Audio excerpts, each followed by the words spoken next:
Hello everybody, I'm Casey, and welcome to another edition of Let's Talk About. Today, let's talk about how much I love Pokémon. I've loved Pokémon since I was 6 years old, and I saw the anime for the first time. Since then, I've been hooked. Pokémon has been a big part of my life ever since, and is my definitive childhood franchise. This year, the little pocket monsters will be celebrating their 20th anniversary. So here's what we're going to do. Throughout the year, there will be at least one Let's Talk About on Pokémon a month, ranging through all sorts of topics in the franchise. And what better video to start with than the most obvious video any Pokémon fan makes, my top 12 favorite Pokémon. But first, a couple things to keep in mind. For one, I am by no means a competitive player. I like these Pokémon for a lot of different reasons outside of usefulness in battle, and I'll go over those as we go along. Even though this probably goes without saying, also keep in mind that this is just my opinion. There are currently over 700 Pokemon to choose from, and it was incredibly difficult to narrow it down to 12. With new generations more than likely coming in the future, this list may slightly change over time. But why top 12? Because with this many choices, you really expect me to only pick 10? Let's start this countdown with...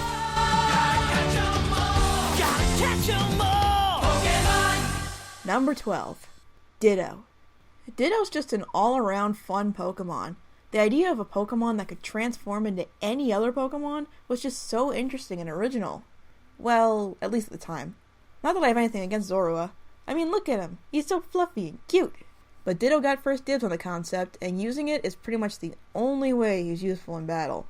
It can be a lot of fun to just take a Ditto out to battle and see how you can strategize with it.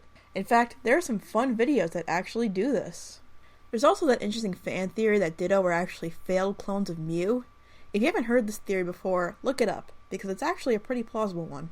Ditto is also my sister's favorite Pokemon, and since I think it's really cool too, I felt that was enough to warrant putting it on the list.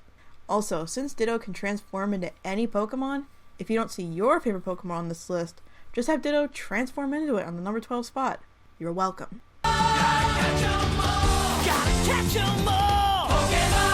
Number 11. Meloetta. I really loved the 5th generation. I thought Black and White were fantastic games, and the changes to the anime were certainly welcome as far as I'm concerned.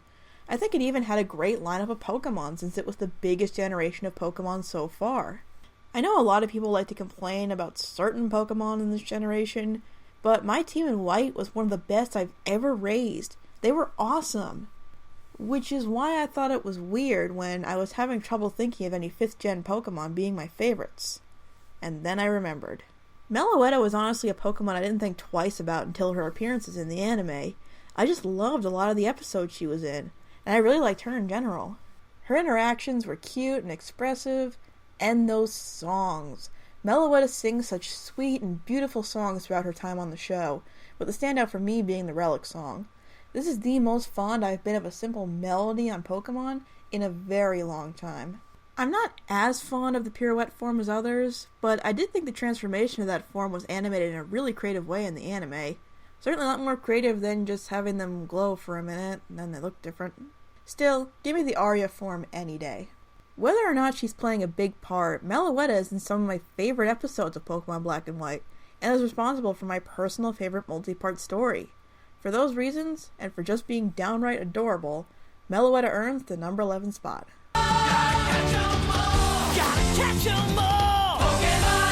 Number 10. Pikachu. Insert people crying, "You have the mascot as one of your favorite Pokemon? You're not a real Pokemon fan." Allow me to explain myself. Like I said at the beginning, I've been a fan of Pokemon since I was a very little kid. Even though I did play the games, the anime is where most of my love for the series came from. Pikachu was probably the Pokemon with the most personality at the time, and I absolutely adored him. Sure, Charizard had way more development and a much more tragic backstory, and I do still squee a bit whenever he returns, but Pikachu's just so endearing, especially when he became sort of a paternal figure when Togepi came along. I've also loved a lot of other Pikachu that have shown up, like Sparky, Puka, and that clone Pikachu. So naturally, Pikachu as a Pokemon itself has left an impact on me. I also love Pikachu for why he was chosen as the mascot of the series. Apparently, the Pokemon Company wanted to pick a Pokemon that would be cool enough that boys would like it, but cute enough that girls would like it. As one of the very few girls in my school who like Pokemon, I certainly appreciate that they wanted to make the mascot appealing to both genders. And they were right as far as I'm concerned. Pikachu is really cool and cute.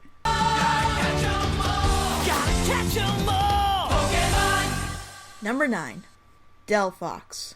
Like a lot of other people, I absolutely adore Fennekin, and chose it as my starter in Pokemon Y. But as much love as Fennekin gets, not a lot of people seem too fond of its final evolution, Delphox, and I don't really get why. I realize that how people feel about the design of a Pokemon is probably the most subjective thing about each Pokemon, but it was just such a surprise to me at just how many people weren't fond of the design. Most people already know that the starters of Gen 6 were designed with a theme in mind: the knight, the ninja, and the witch. Personally, I thought Delphox fit the witch category well. I don't know, just the way it's designed, mixed with a pleasing color palette, and that cool wand it carries around, it just screams Fire Psychic. A cool typing that wasn't overused. Also, my Delphox, Iroh, was a great and helpful addition to my team all the way through the game. I think Delphox was a welcome break from the norm as far as Stage 2 fire starters go. I understand if people don't like it, but for me, Delphox was a great addition that was incredibly useful.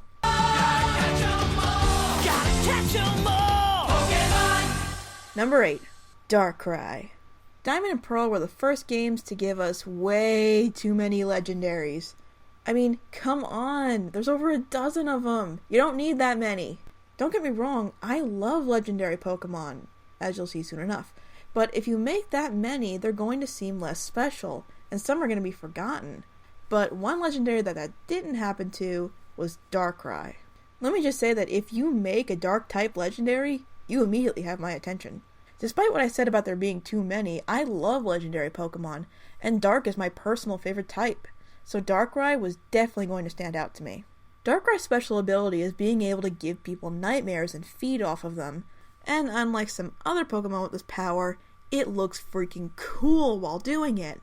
Seriously, look at this thing.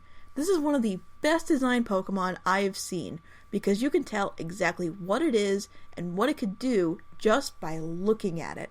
Darkrai also had an amazing presence in the Pokemon movie Rise of Darkrai, which actually comments on Darkrai's menacing design and how appearances can be deceiving. We don't learn much about Darkrai as a character in the movie. It's more focused on showing how others perceive him simply because of what he looks like and what he's capable of. It was an interesting concept for a Pokemon movie, and it's all thanks to Darkrai. I even managed to get a special event Darkrai a few years ago, and it was an awesome fighter. If its attacks didn't have such low PP, it would have single-handedly taken down the Elite Four. Darkrai to me is a really unique Pokemon that definitely deserves to be one of my favorites.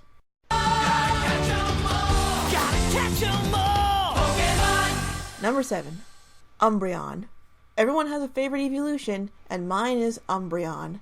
I've loved this Pokemon for a very long time. In fact, I remember seeing Gary's Umbreon in the anime for the first time and instantly loving it. Umbreon just may be the reason why Dark is my favorite type. Its design is arguably the most simple of the evolutions, but that's part of what makes it so appealing. The fact that Umbreon's coat is entirely black emphasizes just how cool the glowing rings look. Heck, this color scheme even works in its shiny form. I've sadly never had the pleasure of raising an Umbreon in the games, but maybe I'll get to it when the next game comes around. And that's kind of all I have to say about it.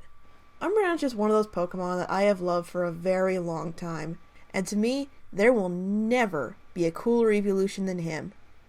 Ever.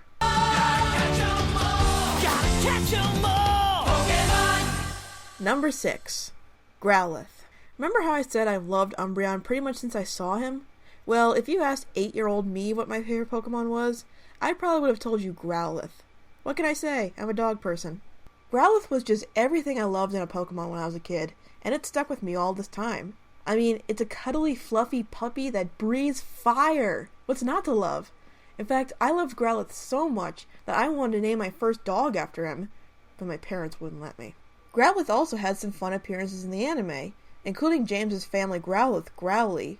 Not only was it admirable to see just how much this Pokemon cared about James, but the fact that that love was returned by James after seeing what a terrible upbringing he had may have made James one of my favorite characters in the show. Sadly though, when I was growing up, I was never able to catch a Growlithe, and I had wanted one on my team so bad. It wasn't until many years later that I would get my wish. In Pokemon Alpha Sapphire, I didn't catch a Growlithe, but I actually got one through Wonder Trade. I had never loved Wonder Trade more than I did in that moment. That Growlithe became a main member of my team and was very helpful in taking down the Elite Four and Steven. So thanks to the person who sent me that Growlithe, because now I can finally battle side by side with one of my most beloved Pokemon.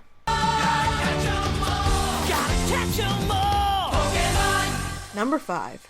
Mew and Mewtwo. I'm sorry, I couldn't choose between them. But let's start with Mew since he came first. Except he's after Mewtwo in the Pokedex, which makes absolutely no sense, but whatever. Mew was the original mysterious legendary. I know I've had quite a few legendary Pokemon on this list, and there is another one to come, but as I said before, I'm in the majority when I say we're kind of oversaturated with legendaries these days, especially the special event ones. Younger fans may not realize just how unusual it was for a Pokemon to exist that you couldn't catch in the games. But Mew was something special. Mew was mentioned a lot in the original Red and Blue games, but there was no way to get him, outside of a hack or a special event. In fact, I attended a Mew distribution event back in 2006. I stood in line for an hour to get this little guy, and it was worth it, because I still have that Mew. The fact that Mew has a feature role in 2 of my favorite Pokemon movies is also a huge plus. Mew was something truly mysterious in Pokemon back in the day, in almost any form of Pokemon media you look at, which makes it something special for longtime fans like me. Also, just look at him! He's so cute! Now on to his clone, Mewtwo. Mewtwo is also a very special Pokemon for longtime fans, and an overall fan favorite, and for good reason. As far as overall stats, Mewtwo earns his nickname as the most powerful Pokemon. Heck, his Mega Form outranks Arceus! Think about that for a minute. He also has a pretty sophisticated design compared to the other first-generation Pokemon, with the exception of maybe Alakazam. But for the most part, Mewtwo is a favorite among fans because of his appearance in the first Pokemon movie, and I'd be lying if I said that wasn't a big reason he's on this list. The movie gave Mewtwo probably the most defined and complex character arc a Pokemon has ever had. I'd go into more detail about this, but I'll be going over the movie as a whole next month, so I'll just say that Mewtwo is an utterly fascinating and threatening Pokemon, and hardly any others can measure up to him even to this day. Mewtwo and Mew were very special Pokemon at the time. For longtime fans, they will always be rare entities with fleshed out personalities that everyone wanted on their team.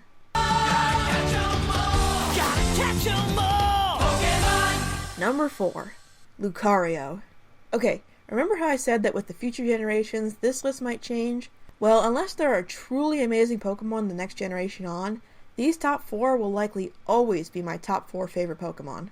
Lucario is another fan favorite Pokemon, but to be honest, how could he not be? Lucario has a truly unique ability, the ability to sense and control aura. Which makes sense since, as most of you probably know, Lucario's design is based on Anubis, an Egyptian god who had connections to the spirits of humans, which is essentially what aura is. That's kind of what's so appealing about Lucario. He is very unique in his design and abilities.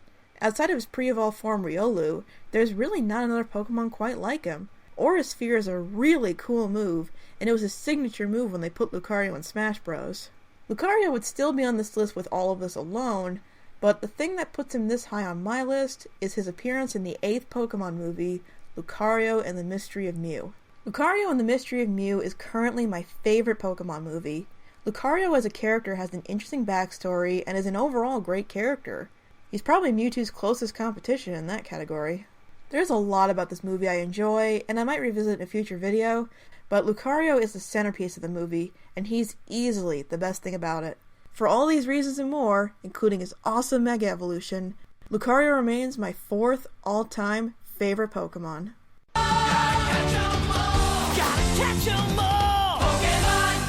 Number 3. Lugia.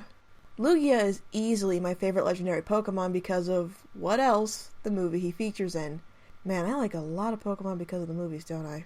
Pokemon the Movie 2000 was the first Pokemon movie I ever saw in theaters, and Lugia has an amazing presence in the movie. Throughout the movie, you only see the silhouette of it swimming around, until it finally reveals itself towards the end of the movie, and it is awesome! Lugia actually has a much simpler design compared to the other big legendaries, but it works really well for it. You could easily imagine this Pokemon flying in the air or swimming in the sea. Also, it has that cool mask over its eyes. I don't know why, but I've always liked that. I love seeing it trying to fight off the other legendary birds. I love seeing Ash fly around on its back. And I absolutely love Lugia's song. To this day, it's easily my favorite piece of music from the Pokemon franchise. Sometimes I still catch myself humming it, even when I hadn't heard it recently. Everything about Lugia just connected so well with me, from the movie to that great multi-episode story in Pokemon Master Quest. Lugia is just a Pokemon I absolutely adore. Too bad I haven't caught one in the game yet. I'm working on that in Alpha Sapphire.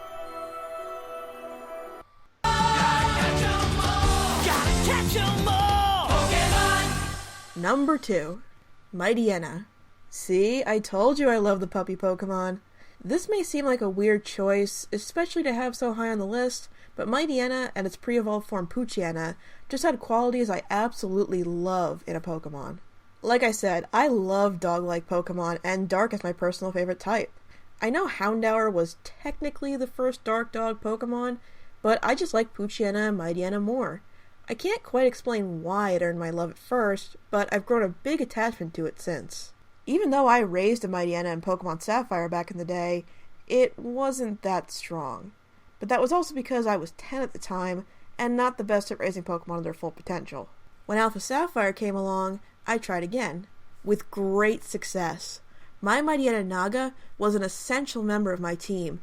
She was the perfect choice to help me win the battles at the Moss Deep City Gym, and a huge contributor in helping me take down the Elite Four.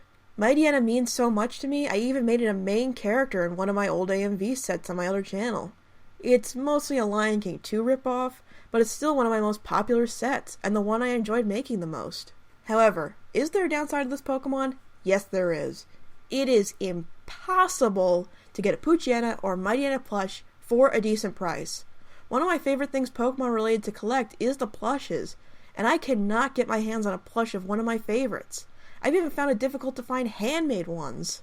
But despite that, Poochyena and Mightyena are Pokemon I've loved and adored since Ruby and Sapphire came out, and I just keep attaching more sentiment to them as the years go by. But only one Pokemon outranked it.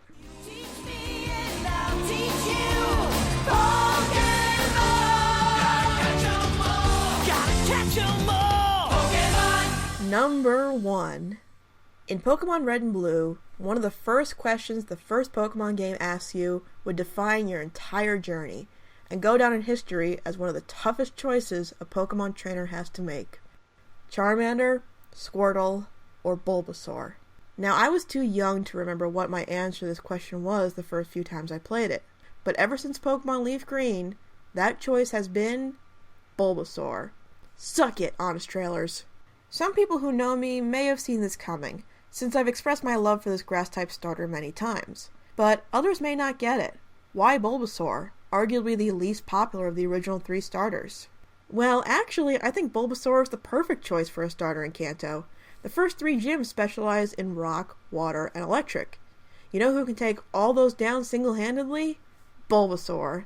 I honestly don't get why more people don't pick Bulbasaur.